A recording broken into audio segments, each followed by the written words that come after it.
এবার পুলিশের স্ত্রীর সঙ্গে পরকীয়া করতে গিয়ে আটক হয়েছেন র্যাব সদস্য। এ ঘটনায় এলাকায় ব্যাপক চাঞ্চল্য সৃষ্টি হয়েছে।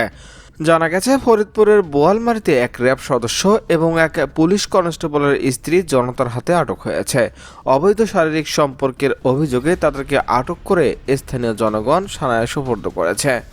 ওই মহিলা লাভ দিয়েছে, ওই পড়ছে, মহিলার গায়ে একটা ব্লাউজ আর একটা ছায়া।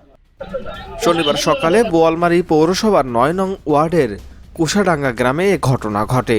অভিযুক্ত র্যাব সদস্য ইব্রাহিম আলী বগুড়ার শিবগঞ্জ উপজেলার রানীহাটি গ্রামের মুজিবুর রহমানের ছেলে।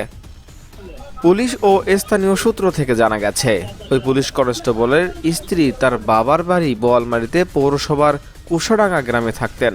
র্যাব সদস্য ইব্রাহিম আলী প্রায় ওই বাড়িতেই আসতেন। গত ৪ দিন ধরে তিনি ওই নারীর বাবার বাড়িতে অবস্থান করছিলেন। স্থানীয়রা বিষয়টি টের পেয়ে ওই নারীর স্বামীকে খবর দেন। তিনি বাড়িতে এসে স্ত্রীকে ওই র্যাব সদস্যের সঙ্গে আপত্তিকর অবস্থায় দেখতে পান। পরে গ্রামবাসী ও স্থানীয় পৌর কাউন্সিলের মাধ্যমে তাদেরকে পুলিশে দেওয়া হয়। বোয়ালমারী পৌরসভার ৯ নং ওয়ার্ডের কাউন্সিলর আব্দুল মান্নান মোল্লা বলেন, আটক র্যাব সদস্য প্রায় ওই নারীর বাবার বাড়িতে আসতেন। শনিবার সকালে ওই নারীর স্বামী ও গ্রামবাসী মিলে তাদের দুজনকে আটক করে।